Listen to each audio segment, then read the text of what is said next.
let's talk about politics. Okay. Is anyone concerned that like not enough people want to go into politics anymore? Is that a thing? Why would you want to go into? Well, that's the I always point. wonder. Right? I always You know, Well, that's the point. I went to school for political science and economics, so I actually have an undergrad in public policy administration. A lot of people didn't know this. No, I didn't know No. I actually wanted to go into politics at one point, and then I went to a bunch of meetings. I'm like, everybody just meets, nobody does anything.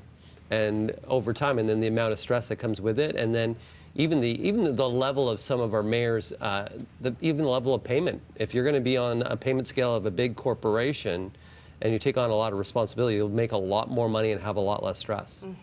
Good point. It's weird watching Toronto City Council. Like, I don't get the impression that nothing ever happens there. Usually it's a bustling, I'm Yeah. kidding. There's long meetings that nothing get done at. But this story out of Quebec's interesting to us. 23-year-old mayor in Quebec, a 23-year-old mayor is stepping down because of burnout.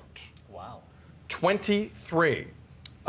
Isabelle Lassard, the mayor of Chapet, Quebec, town of 1,500 people, she is burnt out from handling last summer's historic wildfire season, as we all remember. In part of the statement, she wrote, quote, "Even if I was at 100% when it was time to return to work, the workload was going to be enormous because I've been absent for a bit. I saw it happening and I said to myself, I don't think I'm going to have managed to build myself up strong enough to be able to face it." This specific example is interesting. Again, a 23-year-old mayor saying, I'm done. But it leads to me, JP, to the broader discussion of our best people don't want anything to do with our political system right now for a lot of reasons, in my opinion. Am I wrong going down that road, or do you see a similar issue?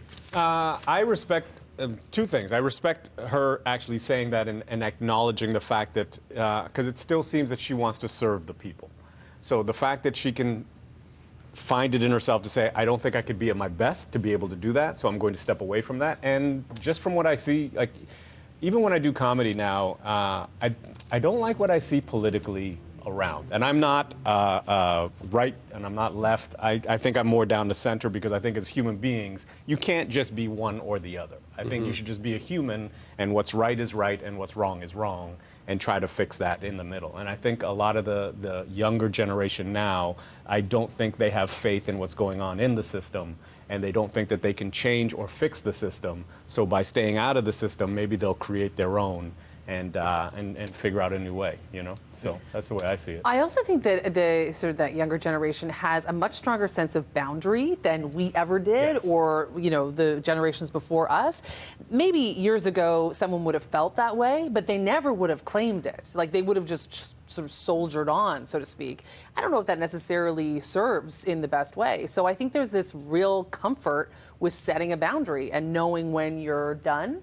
And I think her being 23 years old, she fits right into that generation that's saying, hey, like even Steph sometimes when I mean, she's on vacation right now, but Steph has a very clear sense of boundary too. And I love that for that generation because I think it really speaks to a sort of a self-knowledge and actualization that I think other generations before didn't have.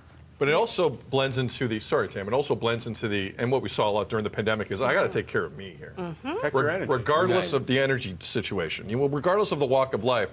But in the world of public service, I do get a little worried. You've been covering politics for a while in this city. Do you get worried?